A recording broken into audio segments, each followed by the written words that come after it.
Welcome to the Point. Last week's election was a major shift in national politics.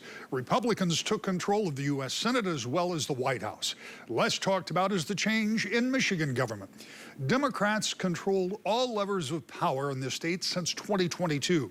That ended last Tuesday when Republicans took control of the House, the only chamber up for a vote, and will usher in another era of divided government in the state for at least the next 2 years. The man who headed up the Republican effort in the House will become the new Speaker in February. We sat down with Speaker-elect Matt Hall for his first long-form interview after his caucus confirmed him as their new leader.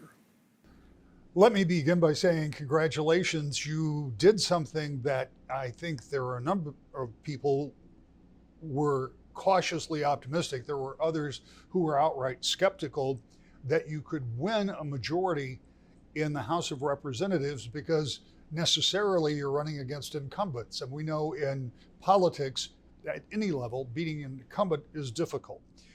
But you and your team and your candidates did it. You're going to come back with 58 or so members. That gives you the lower chamber. And it also breaks the trifecta that the Democrats had. How big of a deal is this? Because I had been talking about this in the run-up and I kept saying, look, this is one of the races collectively that you need to watch because it can really change the way Lansing will work. Right. Well, I talked to Newt Gingrich a few months ago, and he wrote a book recently, and it talked about, I think it took him something like 16 years in Congress to lead that majority that they got in 1994. That didn't sound very good to me, right? But you think about it, you got to work and build over time and do it.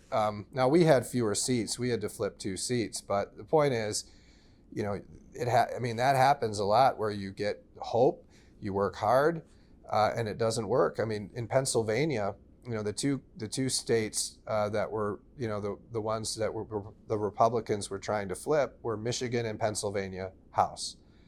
And Pennsylvania, they just fell short by, I think, 1 seat. Right. And you think about, what a great environment it was for Republicans. Donald Trump did a great job in Michigan and Pennsylvania. They didn't make it. Right. And so you got to try to go through that again to keep momentum, keep people believing in you, keep your morale up, keep people investing in you and go for it again. And, a lot of politicians and leaders, they lose many times before they get there. Fortunately, in my case, I put together a campaign that succeeded the first time. We got the majority back. And now we're going to work hard to implement our platform, and we're going to try to bring Gretchen Whitmer back to the middle because it's been way too left-wing the last 2 years, the things she's done, and the state's suffering as a result. We'll talk about that. I want to talk about the platform. I want to talk about what you want to do, but I want to talk a little more about this election because I think first I should say, not only did Newt Gingrich have to wait a decade and a half before he could get to a majority, if I'm not mistaken, I think he had to run 3 times before he ever won that congressional seat in the first place. So right. He had quite a bit of perseverance. But let's talk a little bit about this election.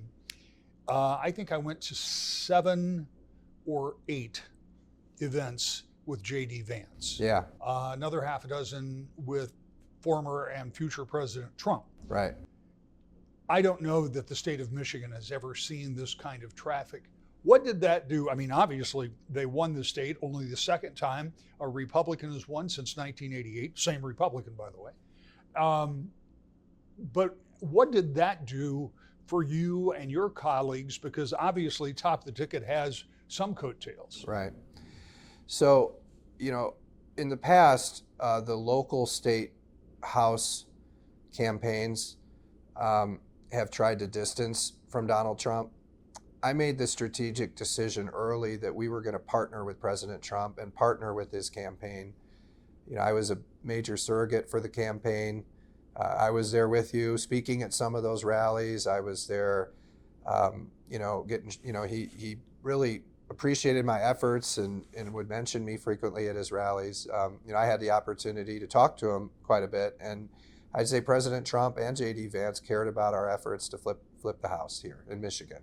and make Gretchen Whitmer accountable again. So I was grateful for that. And one thing we saw in our polling the whole time, I shared it regularly with President Trump, is that he was overperforming what we saw in 16 and 20. And I've told you that before on your show. In Macomb County, downriver, he was overperforming. In northern Michigan, overperforming. And he was doing pretty well in Battle Creek. And so that was a great help to us. But we had candidates that ran in districts that Donald Trump won, and the candidates still lost because they were going up against established incumbents. And so we had to get quality candidates.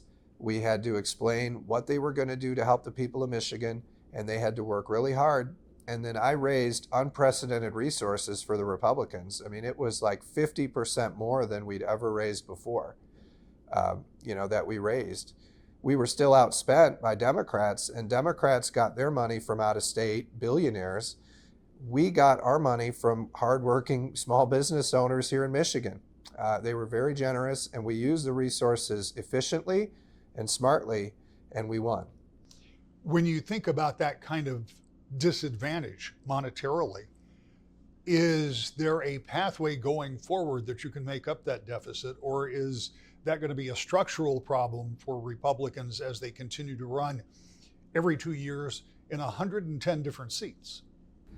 Yeah, that's a great question. So national Democrat donors, they write very large checks to state legislative races, and these are people in California and New York, people that want to change our environmental policies, that want to radically change Michigan, and they want to do it from New York and California. That's what they're doing. I think the Democrats spent $50 million in this race. Okay, I believe we spent $30 million.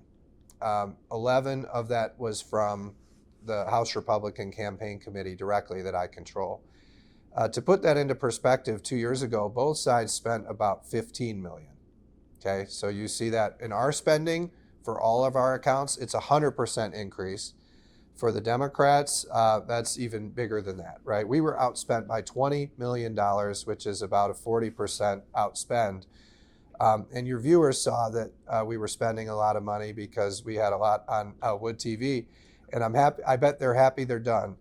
But with that said, that's a challenge. So what we have to do is we have to engage Republican donors and small business people and help them understand why the Michigan House is so important. And just one example, the legislature decides the election laws for the state, right? And you saw Democrats changing all kinds of election laws the last 2 years to try to give their candidate an advantage. Fortunately, we swamped the vote, right? Trump supporters came out and won overwhelmingly to make up for all these election law changes that Democrats did to try to give their candidate an advantage. I mean, there's still ballots coming in from overseas, even though the election's over. That was a change that the Democrats put in there to try to boost their vote. What was your take?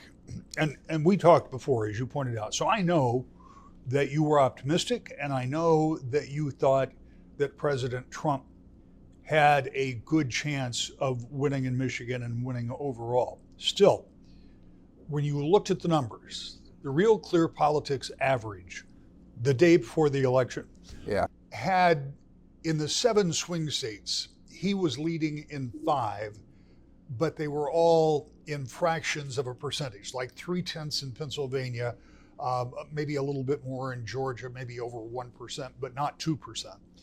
And Vice President Harris was leading in 2 states, in Wisconsin and Michigan, again by small percentages. As it turns out, he won at least 5 of those swing states. Was that in any way a surprise to you, as it was to me as an observer? Well, I lived through 2016, right? And so did you. But I was, a Trump supporter in 2016 early. I fought for him at the Republican National Convention. I actually chaired, one of the Grand Rapids Congressional District at the time for President Trump, Grand Rapids and Battle Creek Congressional District at the time. So I've been through this before. And when he won in 2016, after, and shocked everybody. And then we went through 2020, right? And he got more votes in 2020 than he even did in 2016.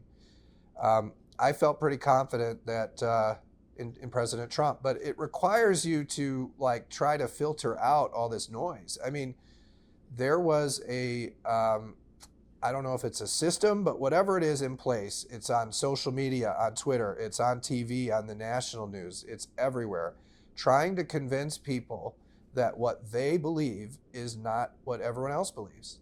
And so you sit there and you get all this negative stuff all the time about Trump and, oh, Trump's going to lose, Trump's going to lose. I think they're fake polls sometimes. And these people on TV are like talking in a way to depress the vote for Trump supporters. Even on election day, everything I was seeing was so negative about oh, Trump's turnout is down, Harris's is up. And then the votes came in, and he won more decisively than he's ever won before. So there's, I'd say number one, some of that's by design, but I do think that we have to look at the conversations that we're having in the press and try to better reflect what real people care about. I do this every day, and I read the newspapers, and every story is about January 6th. It's about, the 2020 election and what, they're still fighting about that.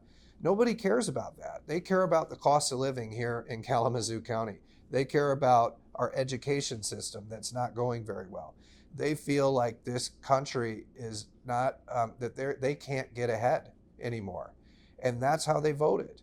And so, I think that the media should cover more stories about the stuff that people actually care about.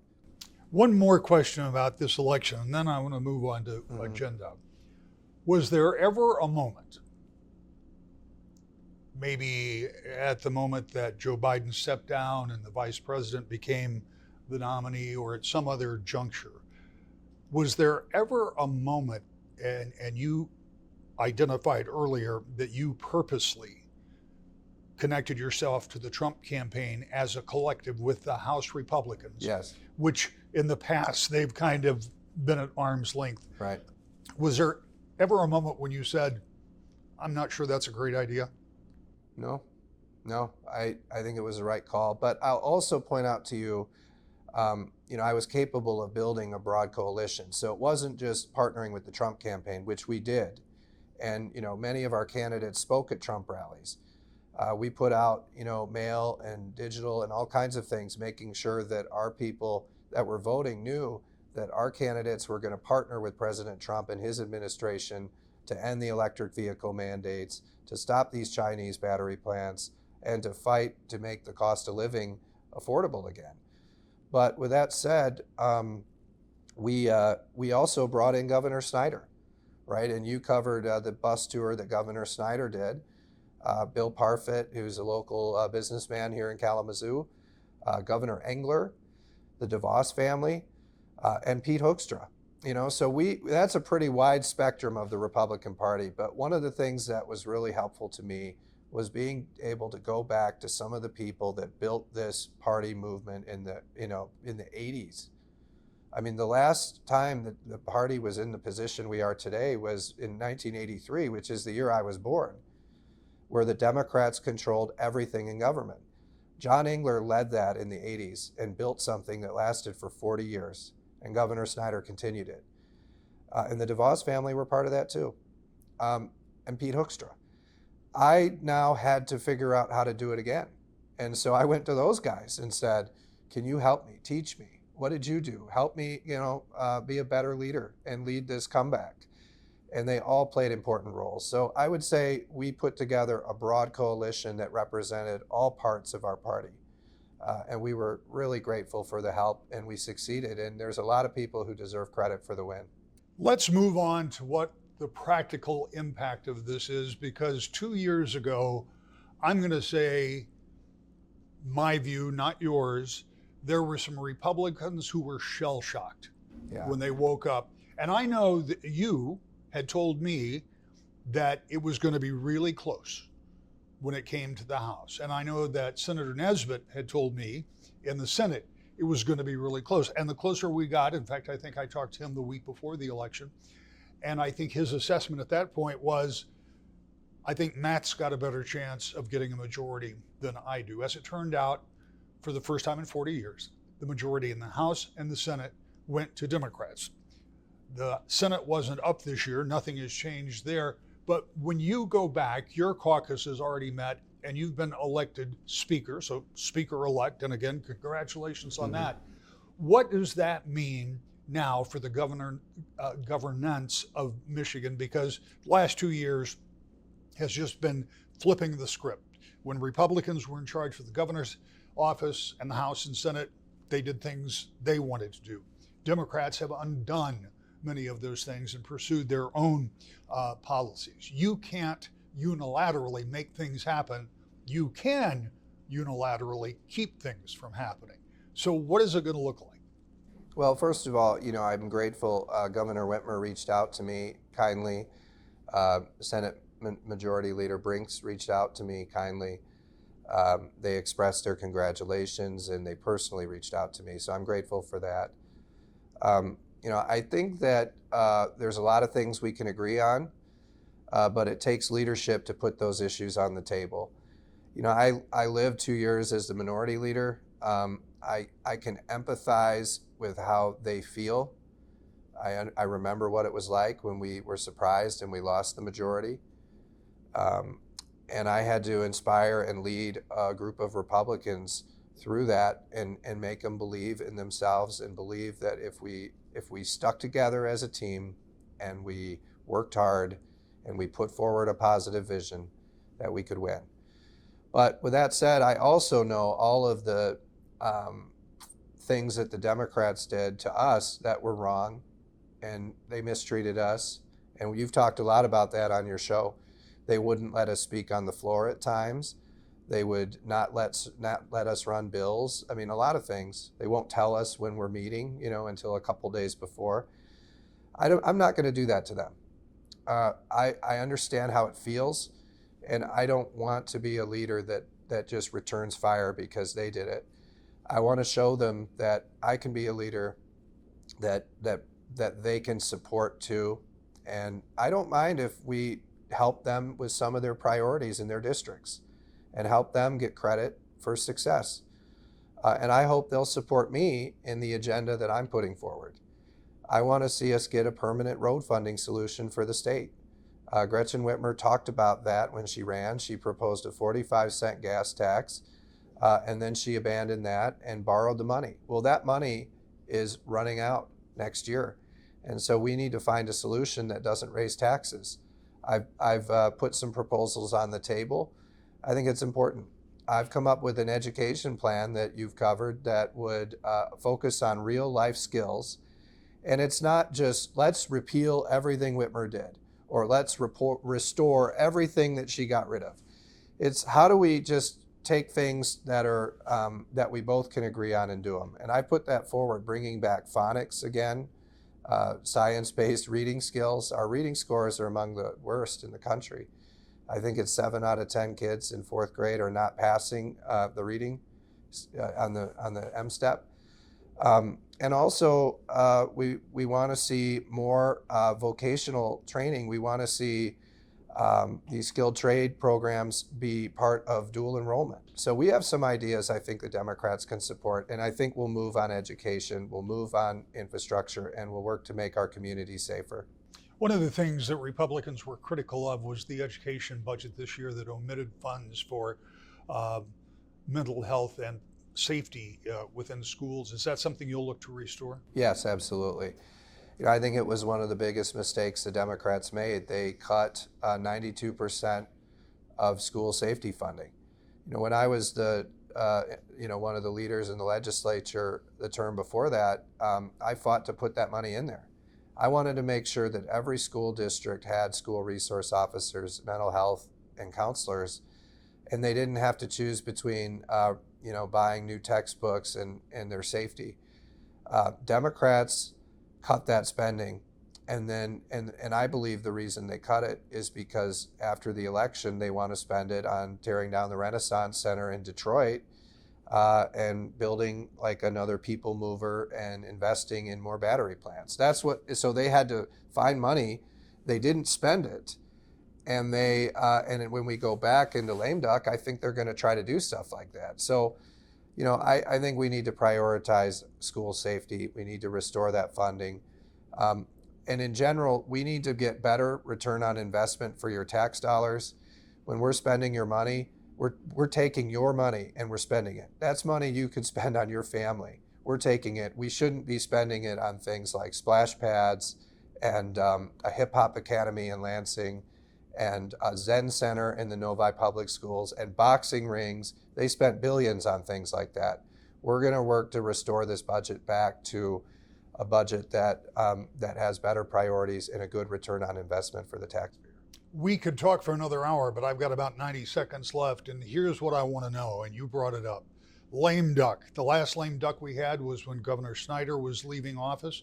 Republicans spent a bunch of money overnight in a long session. It's not unusual. I've been there for that before. Now it's the Democrats' turn. You will be the Speaker of the House in January, but when you go back, you're going to be the minority leader for another 11 days of session, by my count. So what can you do to stop the things you were just talking about? What can you do, or can you do anything to rein in that kind of spending, other than what I have suggested for years, is there should be no lame duck session? Yeah, and I was reflecting on that today, and I think you're right about that. I mean, the concept that there's a period of time where they come in after the election and ram through all night very unpopular ideas that they don't want to run before the election should concern everybody. I'll just say, it's 56-54.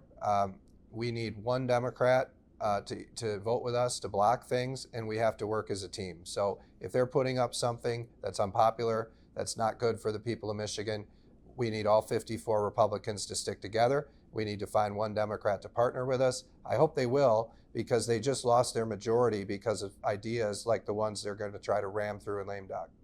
How much influence will the Speaker, Representative Tate, have? Will he be in firm control of what happens in this lame duck session? It's a great question. They just replaced him as their leader, so it's interesting. You have Tate as the Speaker. You have the next minority leader, Puri.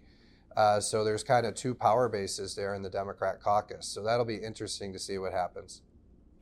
With the dust from one election still settling, the focus for many political types is already turning to 2026, where in Michigan, all members of the State House and Senate will be up for re-election and will choose a new governor. The campaign never ends. We'll see you next week. To the point.